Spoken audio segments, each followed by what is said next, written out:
Hi everybody, this is your instructor and I'm outside on this beautiful fall day. It is October 14th and we are on week 8 of our class of the creative the learning for all different learners, and concentrating on special needs or those learners who have unique needs for sensory or cognitive. So with that said, I want to just put out there that I haven't done a lot of assignments tied into each of the chapter readings, but they are very informative and I want you to be able to take notes and build upon your teaching skills. This week is about students who have visual impairment, and the book does a nice job of breaking it down into the different degrees that are concerned for teachers and for learners, how there are different concerns for levels of somebody who might be totally blind to somebody who's visually impaired.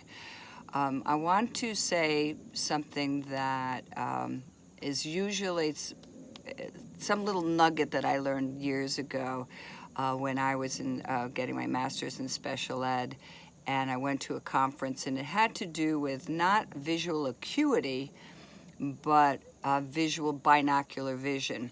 And what is that? Nobody talks about it, and it's a very specialized area, but I had to tune into it because I was testing a lot of students in reading, not in art education or expressive arts, but in actual special ed teacher, worrying about if kids were able to read and identify letters and, sound out words. And what I learned way back then was there is this level of skill that we don't know about with our eyes working together. It has to do, it's not really stigmatism, but it's our eyes working with or without glasses. It's not being able to see distance and clarity. It is being able to track in reading. So what does that really mean for us as educators? I was brought out into a group at a conference, and I was a young teacher in my 20s, and I was given the test, put your eyes against, and it had two dots that I had to tell the eye doctor when they were lined up. Well, every time I was blinking, they were going crazy. And again, I was in my mid-20s, and I was the perfect candidate for this doctor to bring up, because he didn't know that I struggled with reading my whole life, and all through my education it was like, oh, she's just not good in reading. At that point, being a teacher, getting a master's degree, I found out that my eyes were not working together. Nobody ever mentioned that, and I was the one getting yelled at by the teacher because I was reading with my finger, and later on I would get an index card and block off that I found that I was losing my place, and I could read a sentence over and over and over again, and that tracking was never brought up for me as a learner, and I started paying attention to it and making parents very aware of it, that your child may not have such a great difficulty in cognitive learning of sounds. It may be this visual skill that we don't talk about often. As educators, we don't talk about it at all. It's a very specific area of visual skills, and I want you to remember that because it greatly affects a lot of us. And it greatly affects us as educators because we work in the visual domain. So if you're asking students to do artwork or do even a diorama in science or whatever, they may not have the tracking, the visual skill. They may have great acuity and see, 5 miles away, but this is something as educators we have missed the mark on. Figure ground discrimination, being able to really know the different depths of something. And for those of you who are art educators, I'm a 3D artist. Didn't know till years later and later why I really struggled in my rendering classes drawing. Well, I didn't have that particular skill of being able to look at something three-dimensional, flatten it, and draw it out. Is there a test that told me along the way? No, I just had a struggle, and I became a three-dimensional artist where I work in all the dimensions of depth and field.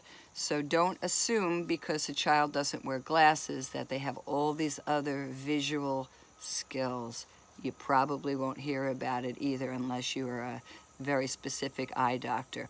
We have students who are borderline dyslexic. My son is one. He runs a very large industrial design company. He has to go from 2D to 3D. He's managed, can he spell every word perfectly? There was an art teacher years ago who said, any day, dog could be God because of the switching of letters. And so we have students who have borderline dyslexic visual cognitive skills too. Because they don't wear glasses, we're not figuring all this out. So do not assume that your 25 kids, 30 kids in a room have all the skills, visually skills. I hear a plane coming over. But pay attention to that. It is not your field of expertise. And a tree just fell in my yard. So just pay attention as you're reading about the blind students and the visually impaired students, where this takes you. Okay, I want to talk a little bit about your projects. You're working on your peanut book. It does not have to be about peanuts. You do not have to use the characterization of the 3 or 4 peanuts to do your book. Some of you chose that. It was not mandatory. I left it very, very open. So if you have questions about that, email me, but you have free reign. The goal is, this is a class about learners and that we're all very unique, to be able to tell a story that's very meaningful, that has a moral about how we all are out of sync, unique. We are that special learner that needs a little extra or whatever.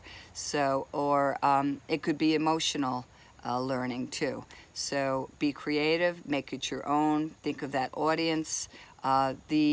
Everybody handed in very, very different storyboards, very elaborate to very, very simple. That's what I wanted, your comfort zone. And as you go into making the product of your book, it does not have to be this gorgeous, polished book from somebody who has been making art their whole life and has a whole battery of skills. That's not what I'm looking for. If that comes out of who you are as a creator, great. But those of you who are not in art education or not, me, it would probably be a 3-dimensional book somehow. Or I love making video because I can manipulate and then videotape. So remember, you had lots of options. I also want you to remember to mark your calendar for those of you who can meet us at the Metropolitan Museum of Art on the 17th of November, where we will be launching our final project. It'll be like a noon to 4 visit. I believe the other section of this class will hopefully be joining us as well. I think that's about it. So any questions for this week? You have some more videos, some different things to dig in. Remember your chapter reading. Remember that teacher journal that you're keeping. Keep that.